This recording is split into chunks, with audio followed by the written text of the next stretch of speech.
Hey guys, I'm Megaman here. I hope this is gonna be the last time I actually show my face for this series, but I finished chapter 1. Chapter 2.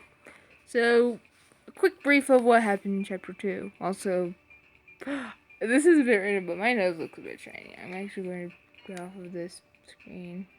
My nose looks like it's bruised. I hope not. Yeah, it looks bruised, but I don't think it is bruised.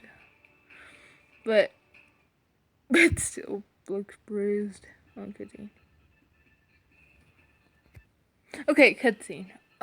So before I actually get to what that cutscene was about, chapter 2, brief,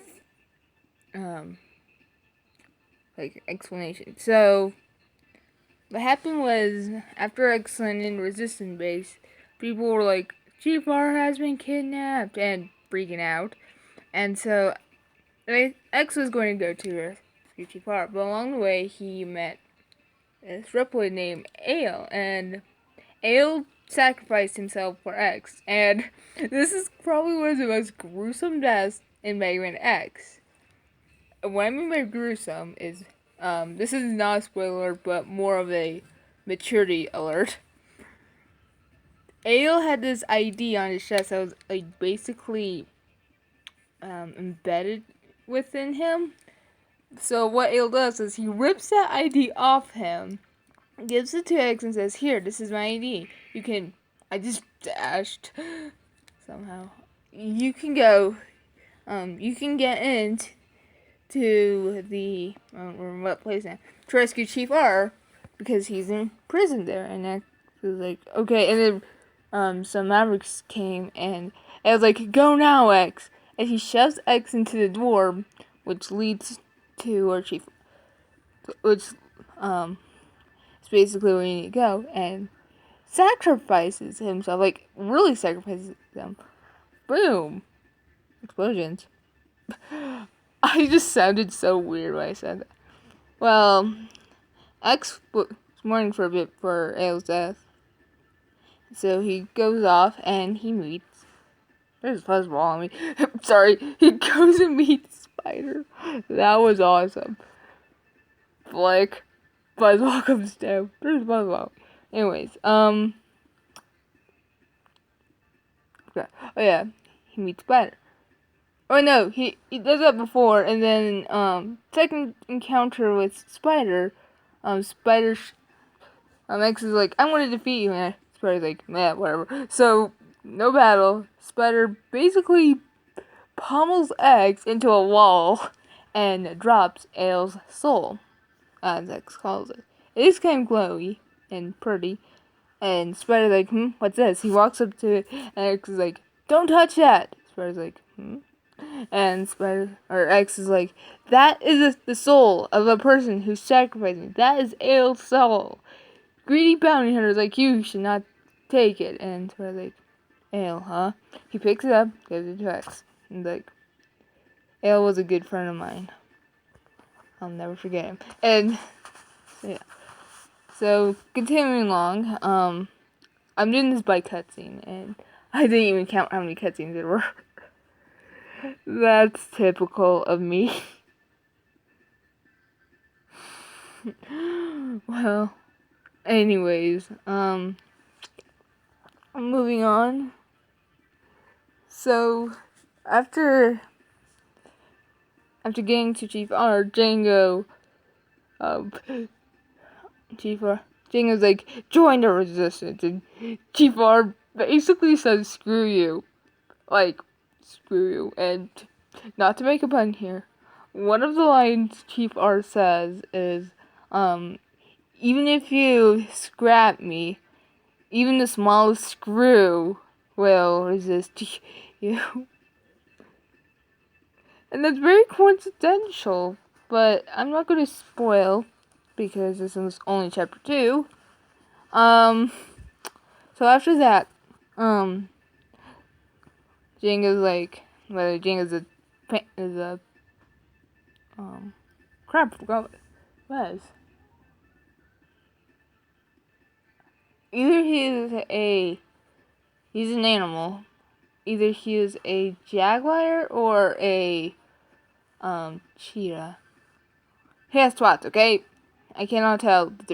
I can due to their legs, or their shoulder.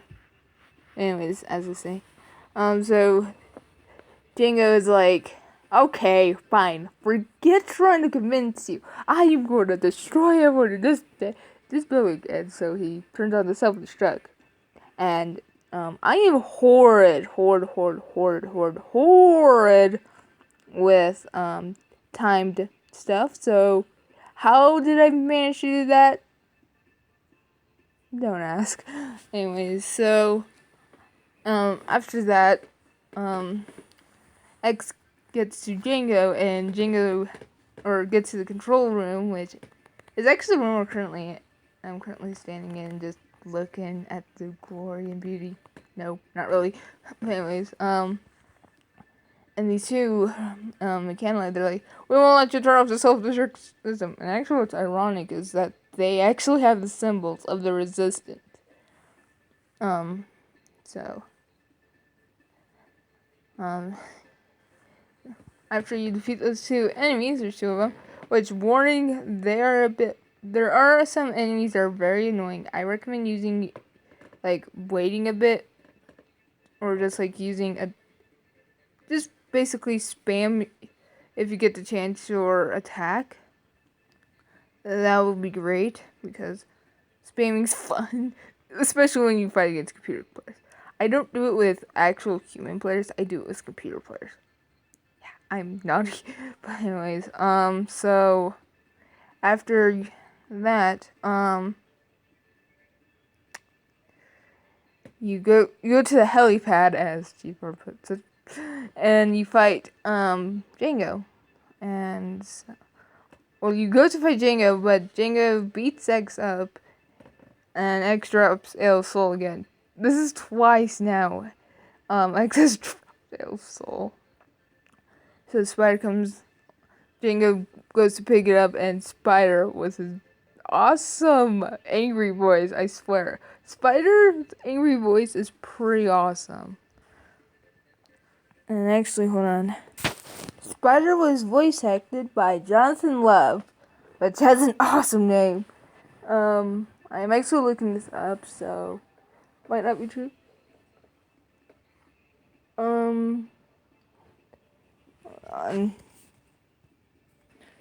Jonathan Love has actually done voices for the 2008 dub of Hunter x Hunter.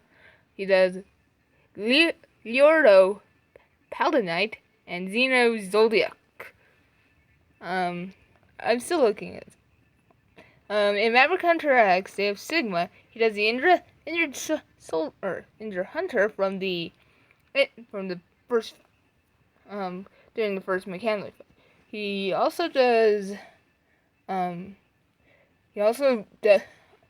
in Dragon Ball GT for the characters of Surgero, Dotaki, Dr. Jero / Android 20, Agent Shu, not Shu as in SHOOE, Shu like SHU, that's a weird name. Gatha and Staff Officer Black, which that's a bit racist. I'm just looking up the name. He does Agent Shu again, Staff Officer Black again, Grandpa Gohan, Garahan, Tallman, and Tiger Bandit in the original Dragon Ball. I'm just listing the ones that people might know, so sorry if I'm skipping a lot. But enough about the voice actor of Spider. So Spider yells at Django, "Don't touch that!" Greedy, to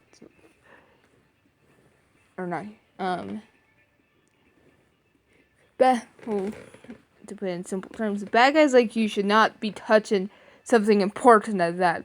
That is the soul of a friend who sacrificed to defeat the likes of you. And then battle starts. Wild Django is very hard.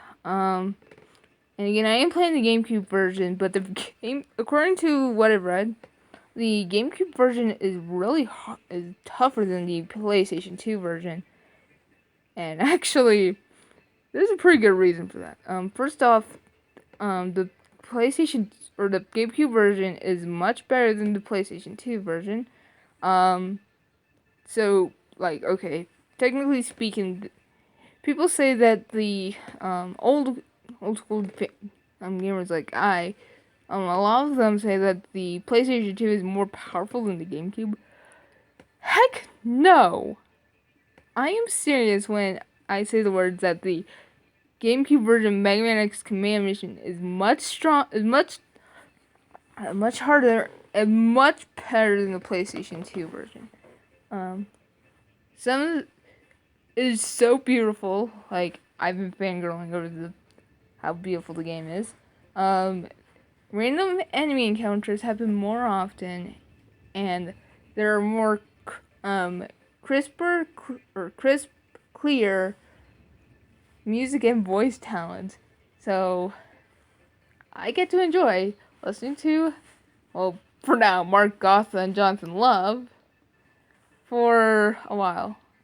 And hold on, there's actually computer stop freaking out. Oh, and of course I scroll down and I see that he does the Grim Reaper from Great Horror Show, the Soul Collector, or Soul Collector, and Obi-Wan Kenobi in Star Wars: The Clone Wars, the video game. That's a lot of those. The true answer. Okay, I'll shut up now. So for a while I get to enjoy Mark Gatha, Jonathan Love, Angie Beers. I am not kidding when I say the word Angie Beers. That's the voice actor's name. And Ben Jeffry. Oh, and also Noah Upholtz. This is actually on behind the voice actors. And so if you want to check it out, go there.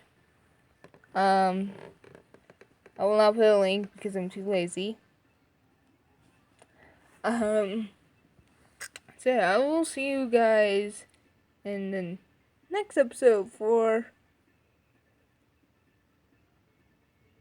Sorry. You can tell I'm interested when I stop. But I'll see you guys in the next chapter. Bye. Also, hi. I'll see you in the next episode.